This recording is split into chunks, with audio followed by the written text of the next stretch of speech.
Salvo Mallia għamel protesta quddiem l-uffiċċju tal-Prim Ministru fil-Belt bħala individwu li vvota lil Partit Laburista fl-aħħar elezzjoni u ġie tradut. Salvo Mallia bat messaġġ lill-Unjoni Ewropea dwar dak li ddeskriva reġim korrott ta' pajjiżna. Dan huwa reġim li qed jinqeda b'affarijiet tajbin biex joħloq paraventu ħalli hemm l-affarijiet ħżina warahom. Hemm klikka ta' nies qegħdin jerdaw kemm jifilħu kif jgħaddu 3 snin u iktar daw isiru kuntratti miljonari u ma nafux xejn. Salvo Mallia, kandidat tal-Partit Nazzjonalista għall-elezzjoni ġenerali, qal li jiddispjaċih li l-Presidenza qed tispiċċa twassal messaġġ ħażin dwar Malta internazzjonalment. L-Ewropa tħares lejna u qed tgħid jiġifieri Malta dak il-pajjiż Ewropew sa ftit ilu niżel għall-grad tal-tielet dinja kienu l-kriminali biex jiswaw bi gvern korrottu kompetenti ġifieri.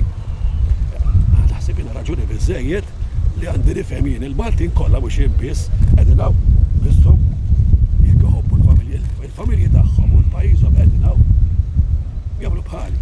U sostna li Joseph Muscat li hu vvotalu ġie elett b'intenzjonijiet ħżiena. Li tela li ħal-gvern fideh b'intenzjonijiet ħżiena u l-intenzjonijiet ħżiena ta' Joseph Muscat huma faċli biex tarhom għaxna li ġimgħa wara li titla' fil-gvern tibda tiftaħ il-kumpaniji fil-Panama, ġimgħa wara li tieħu l-gvern tibda tieħu xi 70,000 euro qalu li tal-karozza tiegħek stess, ġifieri.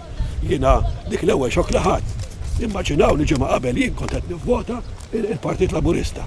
Kif jitlax Joseph Muscat mhux l-karozza tal-gvern seħu tiegħu u se jibdew 70,000 euro nixtri karozza. Sinjuri Maltin ngħidilhom jien, kemm hawn minnkom li innaf il-boss tiegħu teħ 70,000 euro biex jixtri karozza.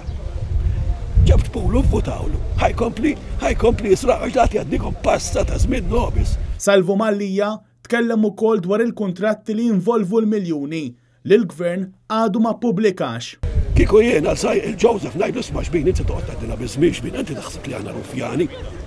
Kull darba ngħidulek isma' ippubblika id-dokumenti u għajdilna x'qed tagħmel bil-flus tal-poplu sewwa, jiena parti minnhom nafx għamel bihom, jien dikinhar li ħarġet ta' Cardona, Chris Cardona, li nafaqt 100 euro.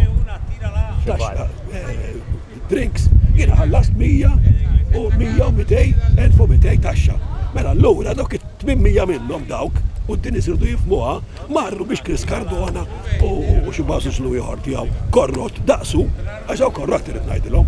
Immaġinak ġifieri hawn nies li pensjonati bħali li wara t-tielet ġimgħa jiena s'issa m'għandix problema x'in ngħix ta' Franġiskan. Imma hawn nies li wara t-tielet ġimgħa jidhru mill-pensjonati tat-tielet ġimgħa. Wara t-tielet ġimgħa daw jibdew ħokku rashom minn fejn se jġibu l-flus.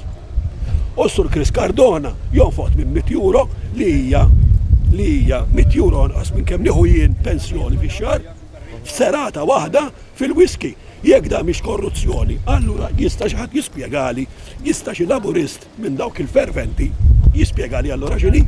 Salvo Mallia sostna li l-gvern ta' Joseph Muscat qed jipprova joħnoq il-libertà tal-poplu.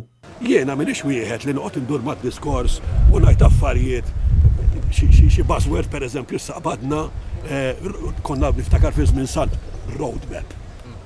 Bħabaħna bravi nafu roadmap, issaqbadna l-kelma l-oħra fake news, illallu kemm aħna bravi nafu fake news. Jiena nemmen li bniedem hekk għandu xi ħaġa li jisaqra hija l-libertà